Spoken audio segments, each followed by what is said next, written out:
nama saya Clara Laura Nababan. Saya dari Fakultas Ilmu Sosial, Program Studi Pendidikan Sejarah, Stambuk 2025, Universitas Negeri Medan. Nah, saya di sini mau ngapain ya?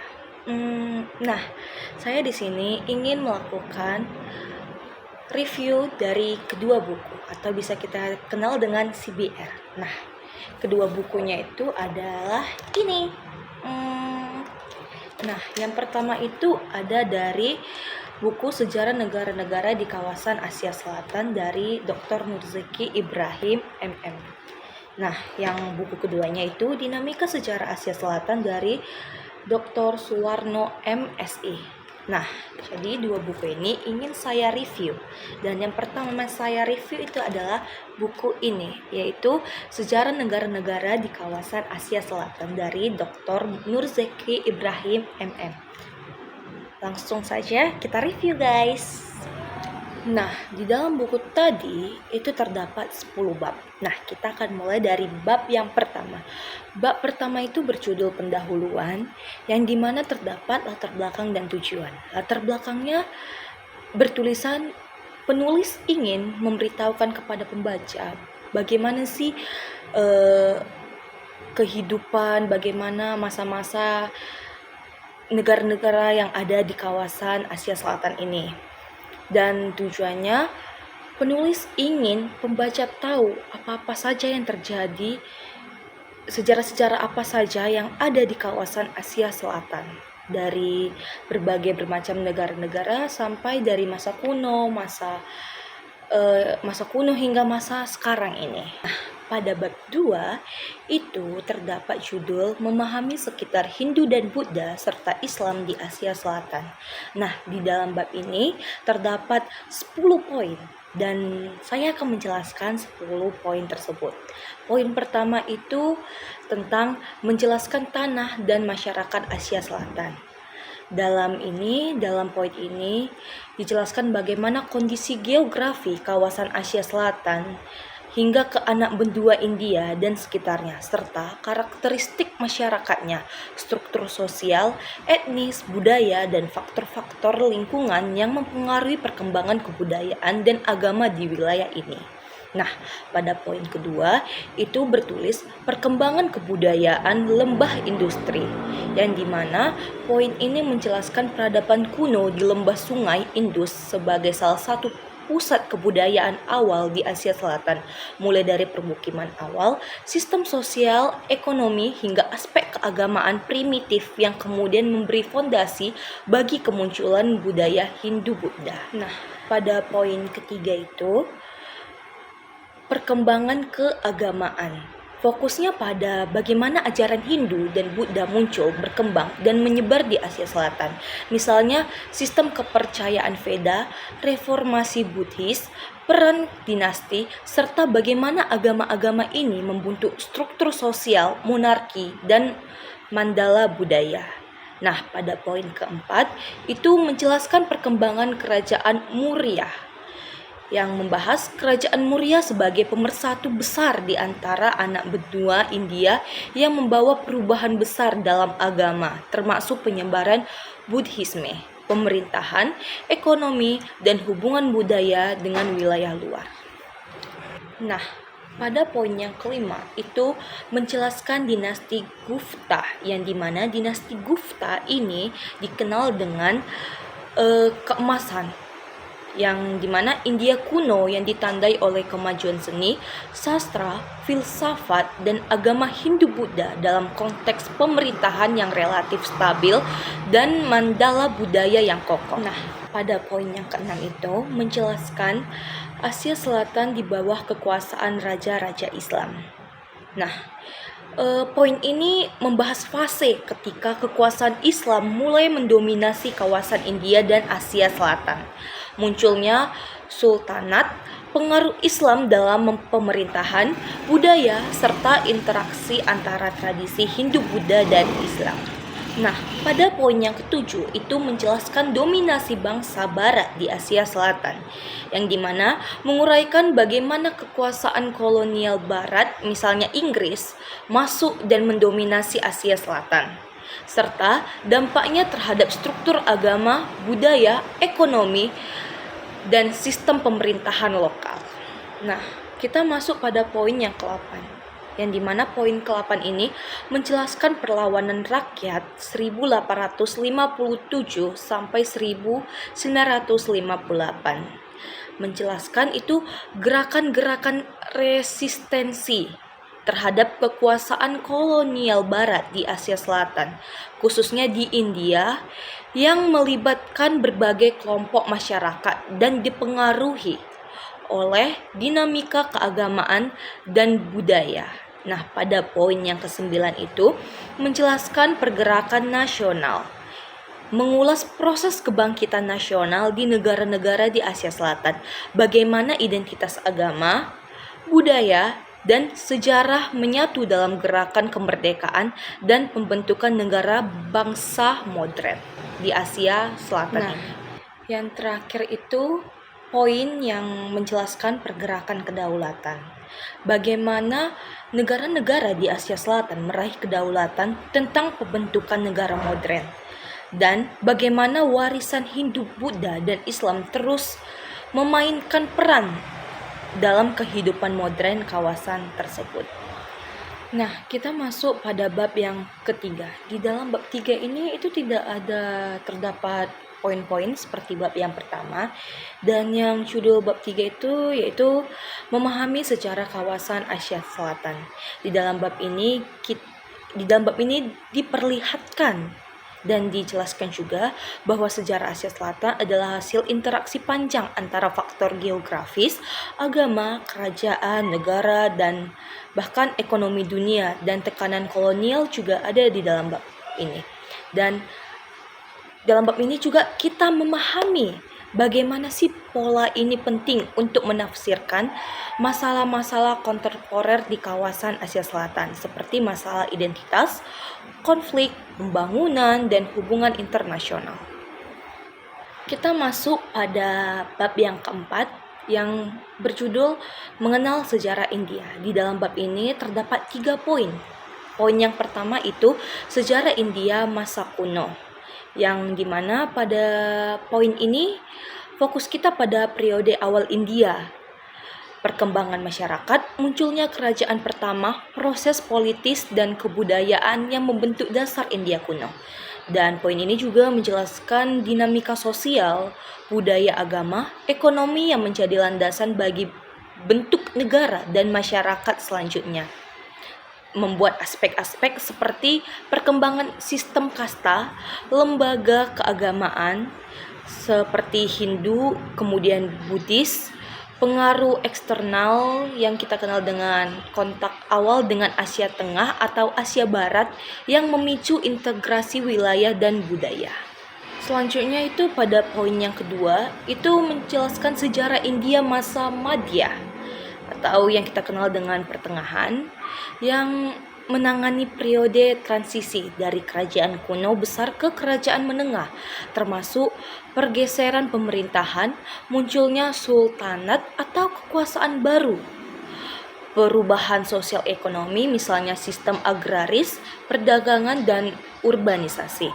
Terus periode ini juga menjelaskan integrasi agama yang lebih kompleks, pertemuan antara tradisi Hindu Buddha dengan Islam, dan perubahan budaya akibat pengaruh luar dan internal.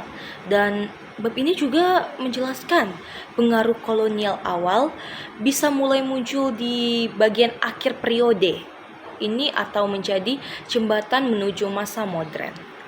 Nah, pada periode yang ketiga itu sejarah India masa modern atau kita kenal kini, yang dimana menjelaskan fase pembentukan negara bangsa modern di India.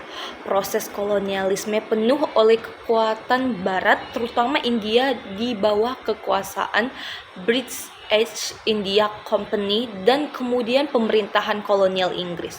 Gerakan kemerdekaan pembagian wilayah misalnya India, Pakistan, dan upaya pembangunan pasca kemerdekaan. Terus bab ini juga poin ini membahas juga menyangkut tantangan modern, pembangunan ekonomi, pemerataan sosial, pluralisme agama dan etnis, geopolitik regional, serta posisi India dan dunia global. Dan bab ini juga menunjukkan bagaimana warisan sejarah kuno dan Madya masih mempengaruhi kondisi kontemporer India, identitas, politik, budaya, dan dinamika sosialnya. Nah, kita masuk pada bab yang kelima, yang dimana bab ini judul besarnya itu mengenal sejarah Pakistan. Dan di dalam bab ini terdapat 3 poin. Dan poin yang pertama yaitu sejarah Pakistan masa kuno. Nah, pada masa kuno ini Pakistan membahas akar sejarah wilayah yang kini menjadi Pakistan, termasuk warisan peradaban kuno di anak benua India, bagian barat dan lembah sungai Indus. Pada bab ini juga menjelaskan bagaimana kondisi geografi, struktur masyarakat awal, dan sistem keagamaan pra-Islam setelah membentuk kerajaan budaya wilayah tersebut. Nah, bab ini juga menyoroti juga pengaruh eksternal, misalnya migrasi, kontak lintas wilayah yang mempengaruhi wilayah barat anak benua India sebelum pembentukan negara modern Pakistan. Nah, poin kedua itu menjelaskan secara Pakistan masa Madya. Nah, bagaimana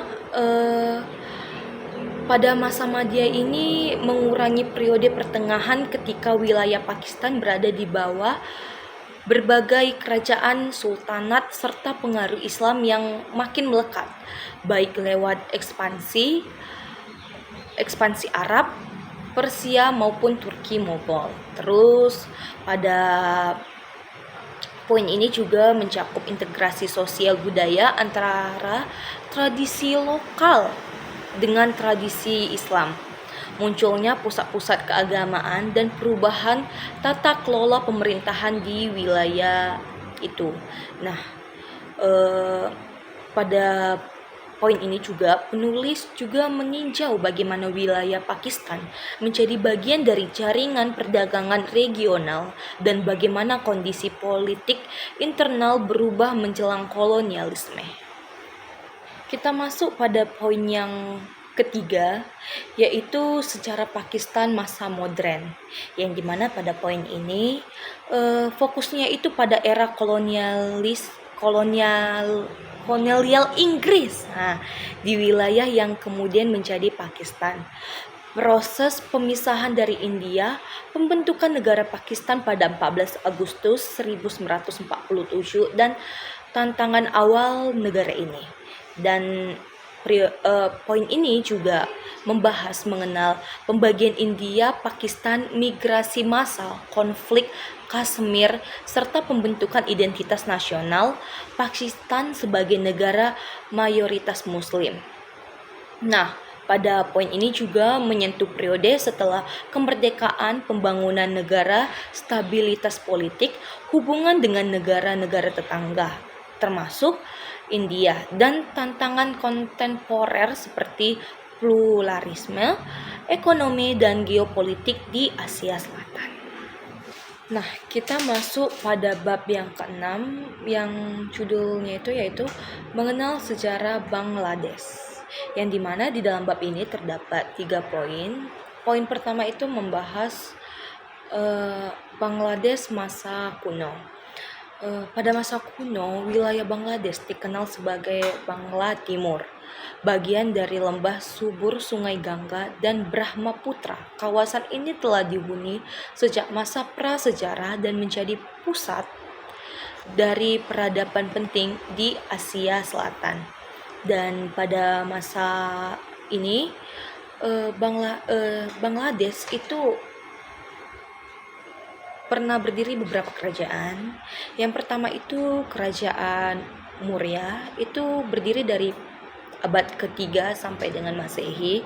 Terus kerajaan Gupta itu berdiri dari abad ke-4 sampai ke-6 Masehi, dan ada juga dinasti Pola yang berdiri dari abad ke-8 sampai 12 Masehi. Nah, pada masa ini juga kehidupan masyarakat berkembang dengan pesat dalam bidang pertanian, perdagangan, dan kebudayaan. Wilayah Bangla juga dikenal memiliki hubungan dagang dengan Asia Tenggara dan Timur Tengah. Nah, pada poin kedua itu menjelaskan sejarah Bangladesh pada masa Madya, yang dimana memasuki masa Madya, pengaruh Islam mulai masuk ke Bangla pada abad ke-13 melalui para pedagang dan ulama Sufti. Islam cepat diterima oleh masyarakat karena ajarannya yang egaliter dan sederhana. Nah, pada masa ini juga Bangla kemudian menjadi Kesultanan Islam yang merdeka pada abad ke-14, dikenal sebagai Kesultanan Bangla. Terus pada masa ini, wilayah Bangla menjadi makmur, terutama dalam bidang pertanian, perdagangan, dan industri tekstil. Nah, kota Dhaka tumbuh menjadi pusat ekonomi dan kebudayaan yang penting pada masa ini. Terus pada abad ke-16, Bangla masuk ke dalam kekuasaan Kekaisaran Mughal yang membawa kemajuan besar di bidang ekonomi dan arsitektur.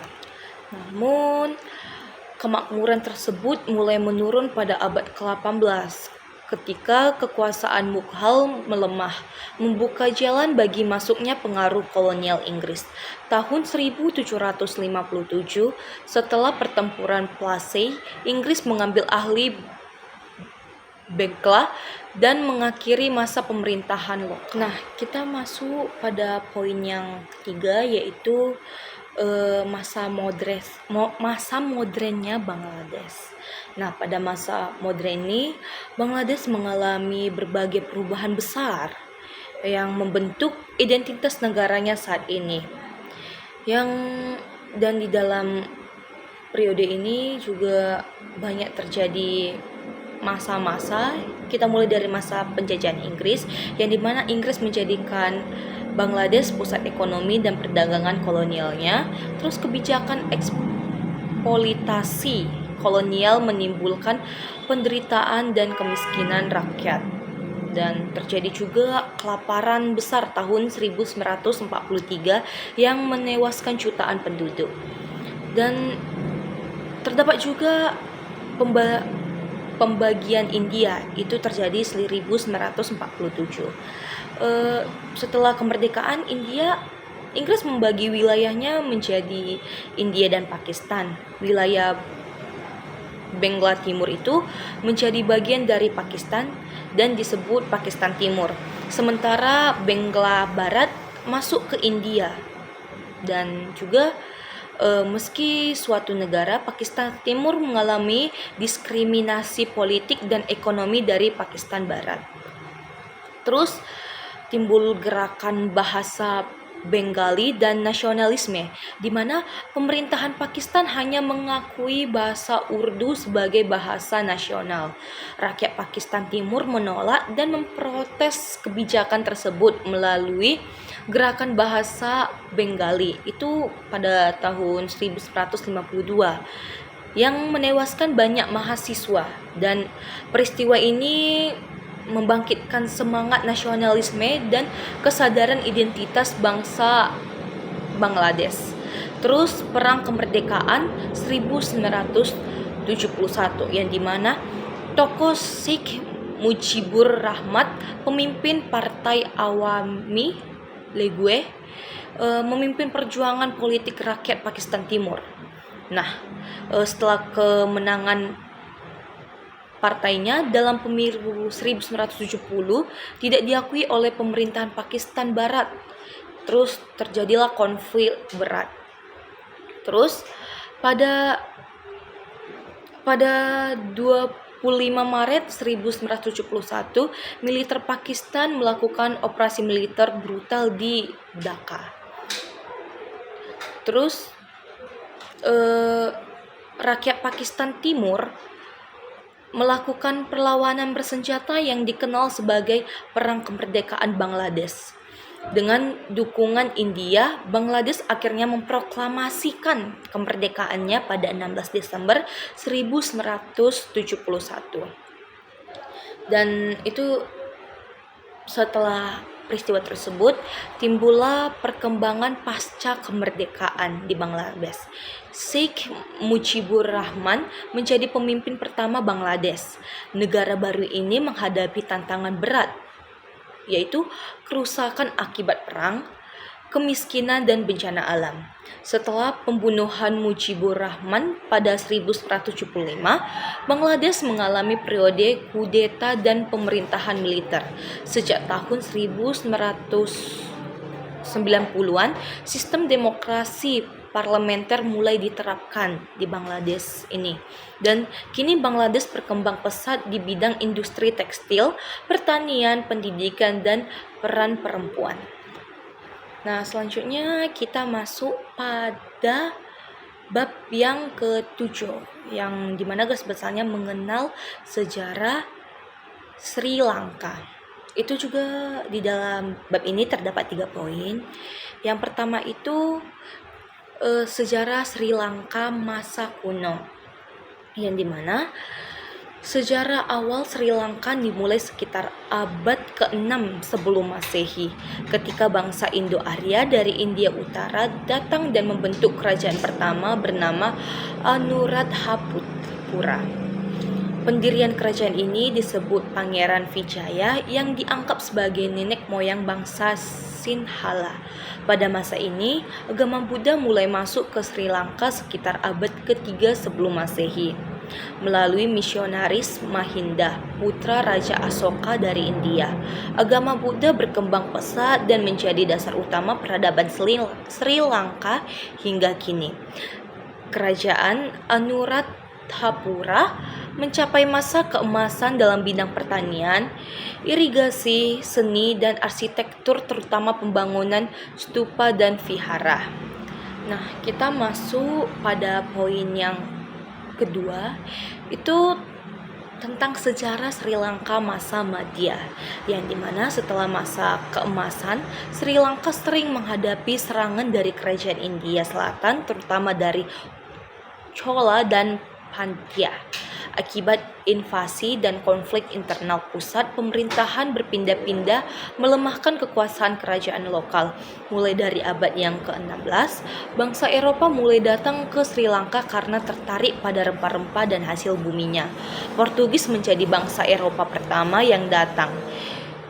Portugis datang ke Sri Lanka pada 1505 Masehi dan diikuti langsung oleh Belanda pada abad ke-17 dan kemudian Inggris pada abad ke-18. Nah, pada masa ini Sri Lanka menjadi rebutan kekuasaan kolonial dan pengaruh agama Katolik serta sistem ekonomi kolonial mulai tumbuh. Dan Inggris akhirnya berhasil menguasai seluruh wilayah Sri Lanka pada tahun 1815. Dan setelah menundukkan kerajaan lokal Kandy, kerajaan terakhir yang bertahan. Kita masuk pada poin yang ketiga, yaitu sejarah Sri Lanka masa modern, yang dimana setelah Perang Dunia yang Kedua, semangat nasionalisme tumbuh kuat di Sri Lanka. Pada 4 Februari 1948, Sri Lanka memperoleh kemerdekaan dari Inggris dan menjadi anggota Persemakmuran Inggris atau bisa disebut dengan Commonwealth. Awalnya sistem pemerintahan Sri Lanka berbentuk dominan dengan tetap mengakui Ratu Inggris sebagai kepala negara. Tahun 1972, Sri Lanka resmi menjadi republik dengan nama baru Republik Sri Lanka. Nah, kita masuk pada bab yang ke-8 yang berjudul Mengenal Sejarah Maladewa. Di dalam bab ini juga terdapat 3 poin. Poin yang pertama itu membahas sejarah Maladewa masa kuno, yang dimana pada masa awal Maladewa dihuni oleh pelaut dan pedagang dari Asia Selatan, yang kemungkinan berasal dari India dan Sri Lanka. Lalu kebudayaan awalnya dipengaruhi oleh agama Buddha dan Hindu yang terlihat dari peninggalan arkeologis berupa arca dan stupa batu. Dan sekitar abad ke-15 hingga ke-8 Masehi, Maladewa telah menjadi persinggahan penting bagi perdagangan Arab dan Asia karena letaknya di tengah jalur pelayaran Samudra Hindia. Dan masyarakat awal dikenal sebagai pelaut ulung yang menjadikan laut sebagai pusat kehidupan ekonomi dan sosial mereka. Nah, kita masuk pada poin yang kedua, yaitu menjelaskan sejarah Maladewa pada masa Madyah, yang dimana itu dimulai pada abad ke-12 Masehi. Pedagang dan ulama Arab datang ke Maladewa dan memperkenalkan agama Islam. Menurut tradisi lokal yang di sana, raja terakhir beragama Buddha masuk Islam setelah berdialog dengan ulama bernama Abu al-Barakat al-Barbari atau disebut juga Yusuf al-Barbari. Nah, setelah peristiwa itu Islam menjadi agama resmi negara dan seluruh masyarakat di negara tersebut perlahan memeluk agama Islam. Nah, sistem pemerintahan juga berubah menjadi Kesultanan Islam dan raja bergelar sultan. Kesultanan Maladewa berkembang pesat dalam perdagangan rempah-rempah, mutiara, kelapa, dan ikan kering. Meskipun kecil, Maladewa menjadi pusat tradisi penting bagi perdagangan dari Arab, India, dan Afrika Timur. Nah, kita masuk pada poin yang ketiga, itu menjelaskan sejarah Maladewa pada masa modern, yang dimana selama menjadi protektorat Inggris, Maladewa relatif stabil namun tetap miskin karena keterbatasan sumber daya alamnya. Setelah Perang Dunia Kedua, semangat kemerdekaan mulai tumbuh di seluruh Asia Selatan. Pada 26 Juli 1965, Maladewa resmi merdeka dari Inggris dan diakui sebagai negara berdaulat penuh.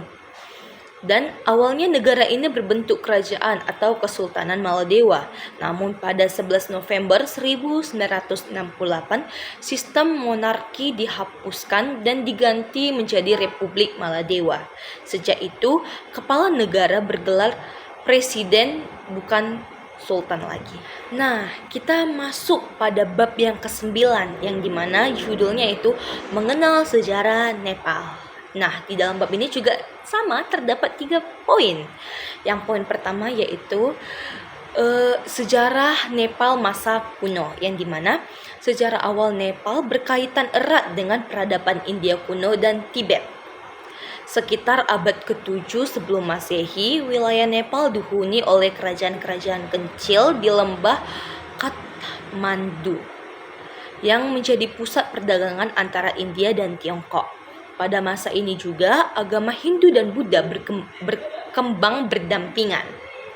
Lalu, tokoh penting sejarah dunia Siddhartha Gautama lahir di Lumbini, wilayah Nepal Selatan pada abad ke-6 sebelum Masehi. Karena itu, Nepal dianggap sebagai tanah suci umat Buddha karena tokoh penting tersebut beragama Buddha, sehingga Nepal ada hubungannya juga, sehingga Nepal juga dikenal sebagai tanah suci bagi umat Buddha. Bukan di seluruh Nepal tapi di seluruh dunia.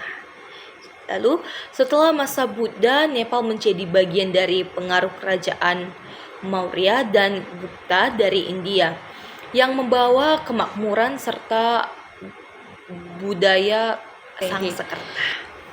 Nah, kita masuk pada poin yang kedua yang membahas sejarah Nepal masa Madya, yang dimulai itu pada abad ke-8 Masehi. Muncul kerajaan-kerajaan lokal yang memperkuat identitas Nepal, terutama dinasti Lichhavi yang dimulai pada abad ke-4 sampai 9 Masehi. Dinasti ini dikenal sebagai masa keemasan dalam sejarah awal Nepal. Agama Hindu dan Buddha hidup harmonis. Seni dan arsitektur berkembang pesat. Banyak stupa, kuil, dan patung dibangun di lembah Kathmandu pada masa ini. Nah, setelah runtuhnya dinasti Licchavi, muncul dinasti Malah. Dinasti ini dimulai dari abad ke-12 sampai dengan 18 Masehi, yang memerintah di 3 kerajaan utama langsung, Kathmandu, Patan, dan Bhaktapur. Masa Malah dikenal sebagai masa kerajaan seni dan budaya Nepal. Arsitektur khas Nepal yang terkenal sekarang seperti menara bertingkat dan candi kayu berasal dari masa ini. Namun, konflik antar kerajaan melemahkan Nepal dan membuka peluang bagi kita masuk baru pada poin yang ketiga, yaitu sejarah Nepal pada masa modern, yang dimana pada pertengahan abad ke-18 muncul tokoh penting, Raja Prithvi Narayan Shah dari kerajaan Gorkha. Nah, ia memimpin penyatuan kerajaan-kerajaan kecil di Nepal dan mendirikan kerajaan Nepal modern pada tahun 1768. Prithvi Narayan Shah menjadikan Kathmandu sebagai ibu kota, memperkuat militer, dan menutup Nepal dari pengaruh asing terutama Inggris. Ia menekankan prinsip Nepal sebagai taman bagi semua agama dan budaya yang menjadi dasar persatuan bangsa di Nepal.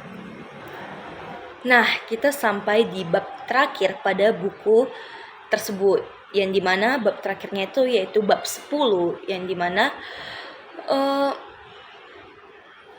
menjelaskan bagaimana sejarah Bhutan.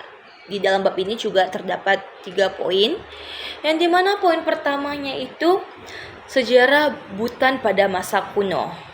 Sebelum pada abad ke-7 Masehi, wilayah Bhutan dihuni oleh masyarakat suku-suku pegunungan yang memiliki kepercayaan animisme dan pemujaan roh alam. Sekitar abad ke-7, pengaruh agama Buddha dari Tibet mulai masuk, terutama setelah kunjungan Raja Songtsen Gampo dari Tibet yang membangun 2 kuil penting di Bhutan, yaitu kuil Kyuchu Lakhang dan Chambai Lakhang. Namun, penyebaran Buddha baru berkembang pesat pada abad ke-8 Masehi saat datangnya guru Padmasambhava, yaitu guru Rinpoche, yang disebut juga bahwa tokoh penyebar agama Buddha Tantrayana Vajrayana di Himalaya. Padmasambhava dianggap sebagai pendiri spiritual Bhutan dan pengaruhnya masih terasa kuat hingga kini. Lalu kita masuk pada poin yang kedua, itu sejarah Bhutan pada masa Madhya. Setelah abad ke-9, Bhutan terbagi dalam banyak kerajaan kecil dan biara-biara Buddha atau dzong. Nah, yang sering bersaing satu sama lain. Pada abad ke-17 muncul tokoh penting Sabdrung Ngawang Namgyal dari Tibet yang menyatukan berbagai wilayah Bhutan di bawah satu pemerintahan dan satu kepercayaan. Tahun 1634 dianggap sebagai awal berdirinya kerajaan Bhutan modern dengan pusat kekuasaan di Thimphu dan sistem pemerintahan berbasis teokrasi Buddha. Sabdrung mendirikan sistem dzong atau benteng biara di berbagai wilayah yang berfungsi sebagai pusat administratif, militer, dan spiritual. Pemerintahan dibagi 2 kekuasaan. Yang pertama itu Chep Khenpo atau bisa disebut juga kepala keagamaan. Terus yang kedua, Drukdesi yang disebut juga kepala pemerintahan sekunder. Lalu sistem ini memperkuat identitas nasional Bhutan sebagai negara Buddha yang mandiri dari Tibet. Nah, kita akhirnya masuk juga di poin ketiga, poin yang terakhir pada bab ini, yang dimana poin ini menjelaskan sejarah Bhutan pada masa modern. Dimulai dari awal abad ke-20 terjadi konflik internal antara penguasa daerah. Lalu tahun 1907 rakyat Bhutan secara sukarela memilih Ugyen Wangchuck sebagai raja pertama Bhutan, menandai berdirinya dinasti Wangchuck. Lalu sistem pemerintahan berubah dari teokrasi ke monarki turun-temurun. Raja Ugyen menjalin hubungan baik dengan Inggris dan menjaga stabilitas dalam negeri. Setelah kemerdekaan India, Bhutan menandatangani perjanjian persahabatan Indo-Buddha pada tahun 1949 yang menegaskan kemerdekaan Bhutan dengan India sebagai mitra utama. Nah, selesai sudah saya mereview per bab dari buku ini. Ya, memang buku ini sesuai dengan judulnya, yang dimana buku ini menjelaskan sejarah negara-negara di kawasan Asia Selatan dari masa kuno, masa Madya, hingga masa modern yang kekini lah kita bisa mengenalnya. Next, saya akan membahas buku kedua. See you soon. Nah, setelah kita membahas buku yang tadi, kita lanjut pada buku yang kedua, yaitu Dinamika Sejarah Asia Selatan, karya Dr. Suwarno MSI. Dan ya, tampilan bukunya seperti ini. Nah, di dalam buku ini itu terdapat 16 bab, dan kita akan mereview per bab-babnya. Oke, kita langsung saja ke review bukunya. Nah, kita masuk pada bab yang pertama, yang dimana judul dari bab ini yaitu Geografi Kawasan Asia Selatan. Nah, pada bab ini kita diajak untuk mengenal wilayah Asia Selatan secara umum, atau bisa kita bilang istilah Asia Selatan. Nah, sebutan untuk India, pembagian wilayah di India, serta kondisi penduduk di India dan bagaimana bahasa-bahasa yang umum digunakan. Nah, serta sumber-sumber sejarah India kuno apa yang ada di kawasan Asia Selatan ini. Nah, tujuan dari bab ini yaitu agar pembaca punya kerangka geografis dan demografis sebelum masuk ke dalam sejarah yang lebih mendalam. Nah, kita masuk pada bab yang kedua, yang dimana bab kedua ini berjudul Pembagian Mandala Budaya India. Nah, dalam bab ini kita diajak untuk membahas pembagian mandala. Pembagian mandala seperti budaya di anak benua India. Nah, wilayah-wilayah budaya berdasarkan geografis seperti lembah sungai dan daratan lain-lainnya gitu. Terus latar belakang etnologi juga masuk ke dalam bab ini. Etnologi apa sih itu? Yaitu etnologi masyarakat India dan bagaimana asal-usul bangsa India berbahasa Arya. Kita masuk pada bab yang ketiga, yang dimana judul dari bab ini yaitu Kebudayaan India Purba, yang dimana pembaca ingin kita berfokus pada masyarakat prasejarah dan peradaban awal di India ini. Nah, seperti salah satunya itu orang-orang Paleolitik, Neolitik, dan zaman logam, dan khususnya yang paling penting itu peradaban lembah Sungai Indus, yang dimana lembah Sungai Indus ini merupakan salah satu sentre peradaban kuno di India, dan dimana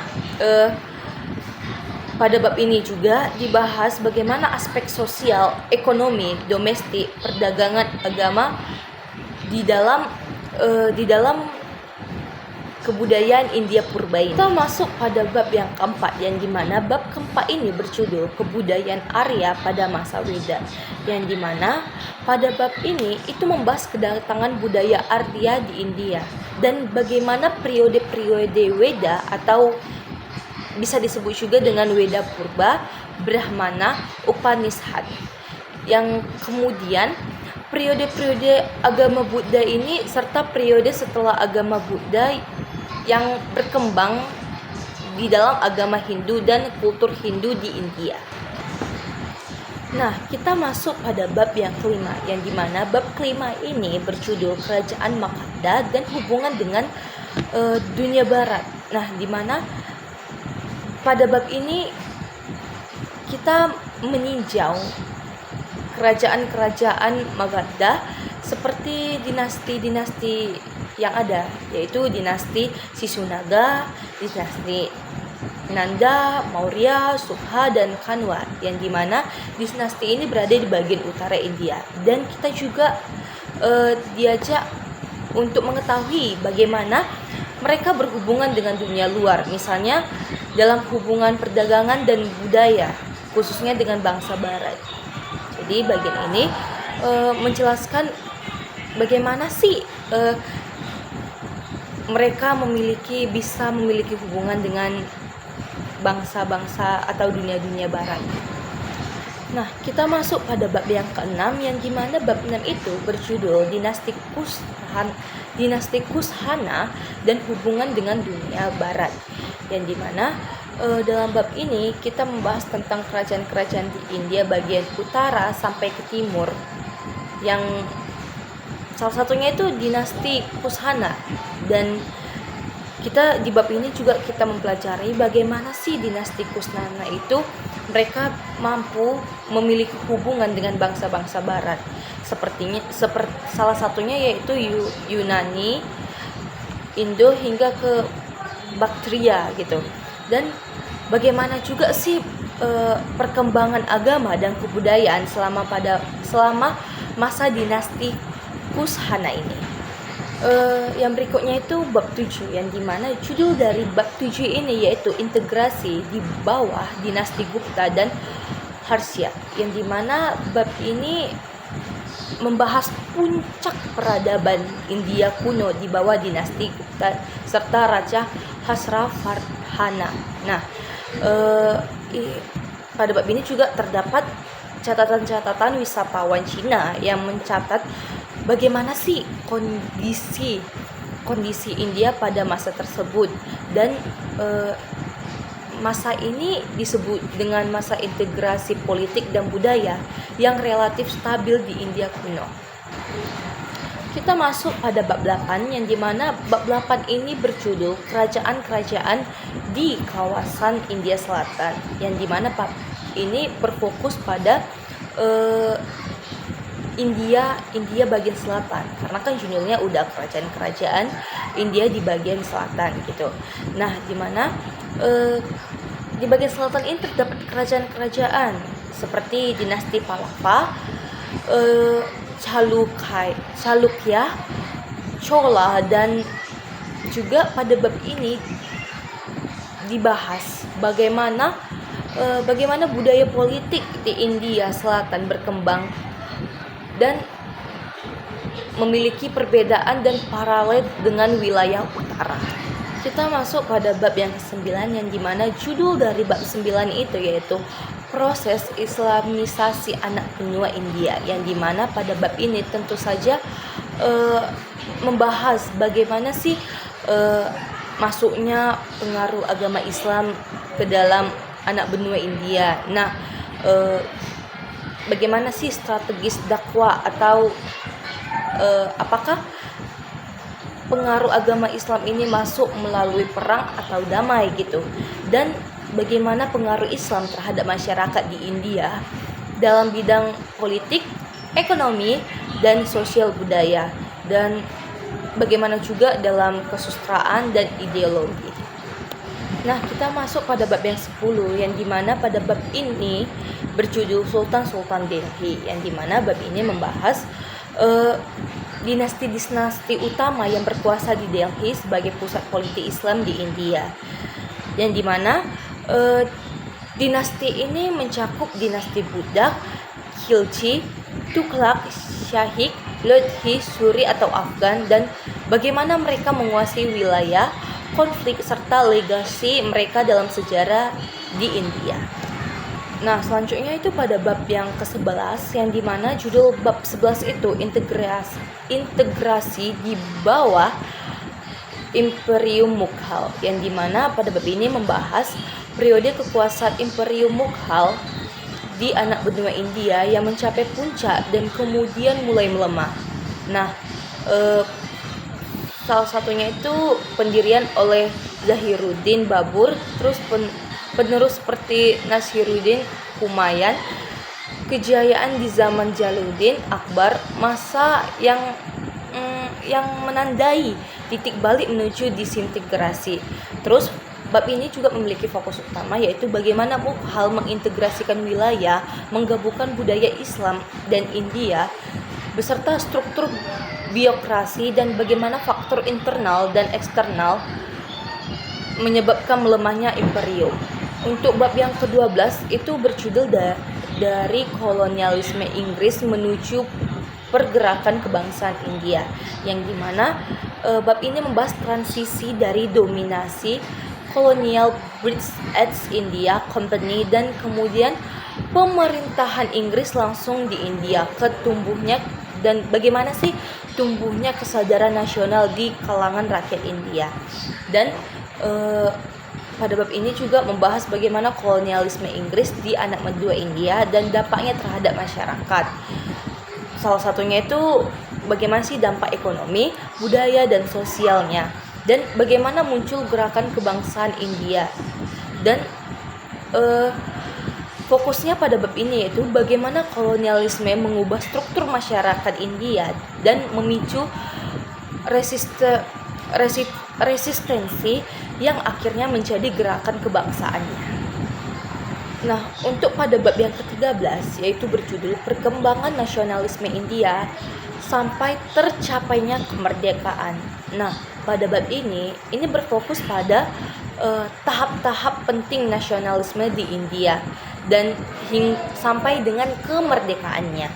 Nah, dalam bab ini juga mencakup bagaimana pergerakan kebangsaan India hingga Perang Dunia yang Kedua dan proses tercapainya kemerdekaan India.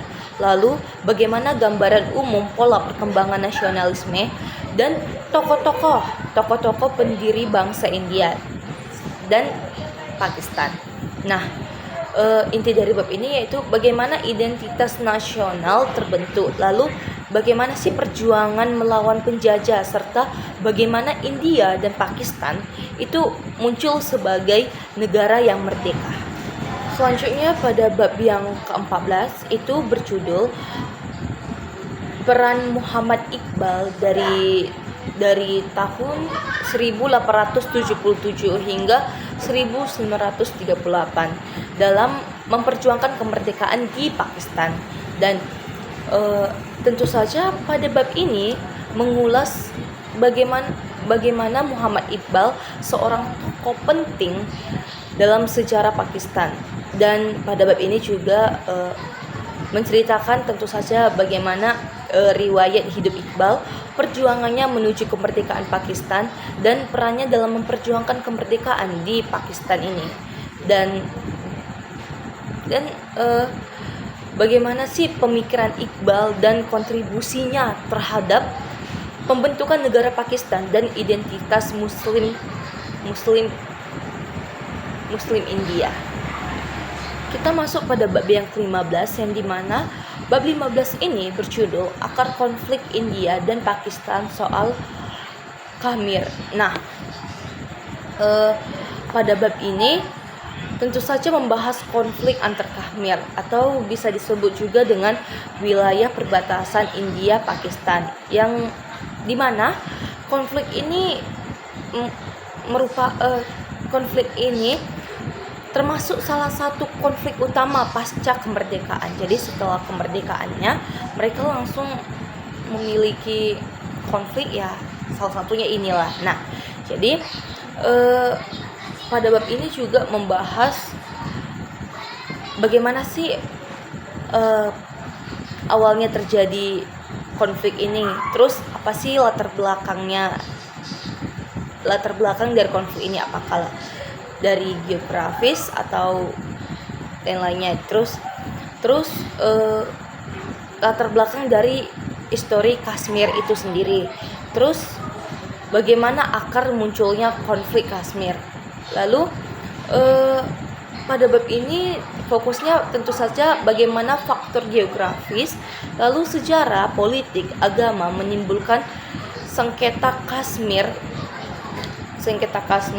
yang masih berlanjut pada masa itu.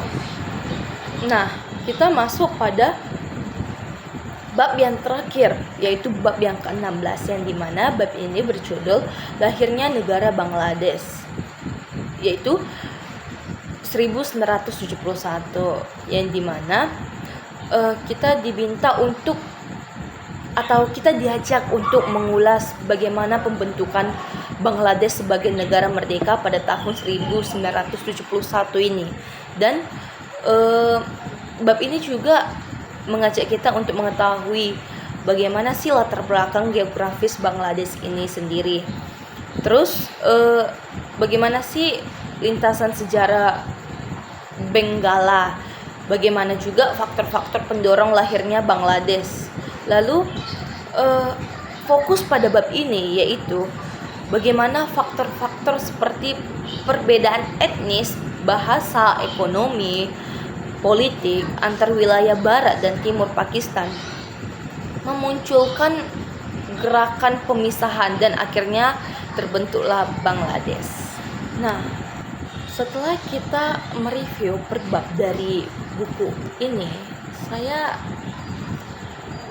melihat bahwa buku ini bagus, dan yang dimana fokus utama dari buku ini itu membahas dinamika sejarah Asia Selatan sesuailah dengan judul dari buku ini, yang dimana juga buku ini lebih berfokus pada bagaimana sih terbentuknya negara-negara itu, bagaimana sih batas teritorialnya dan lain-lainnya gitu.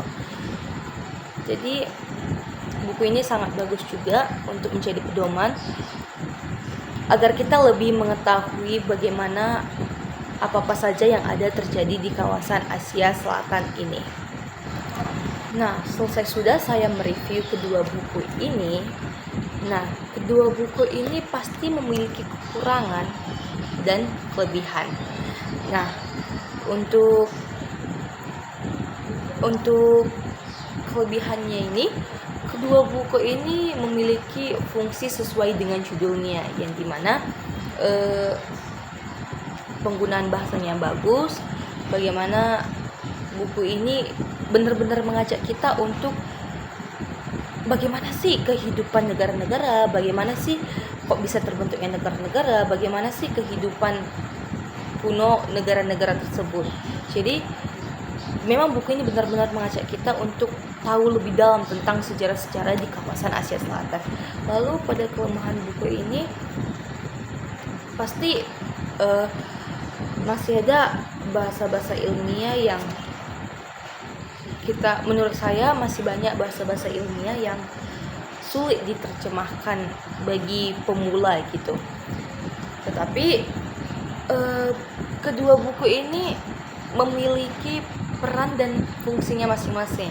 Jadi kedua buku ini saling melengkapi gitu. Kalau kita ingin membahas tentang sejarah Asia Selatan, kita harus memilih kedua buku ini karena kedua buku ini saling melengkapi gitu, seperti yang saya bilang tadi, yang dimana satu buku ini membahas sejarah negara-negara di kawasan Asia Selatan, sedangkan satu buku ini membahas dinamika di kawasan Asia Selatan, sehingga mereka saling melengkapi dan bisa membantu kita untuk mengetahui lebih dalam sejarah-sejarah di kawasan Asia Selatan. Dan ya, mungkin sekianlah video review dari saya. Saya Clara Laura Nababan selaku review kedua buku tersebut. Saya ingin minta maaf jikalau ada salah kata dan lain-lain dalam saya menyampaikan review buku tersebut, dan saya mengucapkan terima kasih juga kepada semuanya yang telah menyaksikan video saya ini, dan saya Clara Laura Nababan pamit undur diri. Sampai bertemu di review video berikutnya. Bye.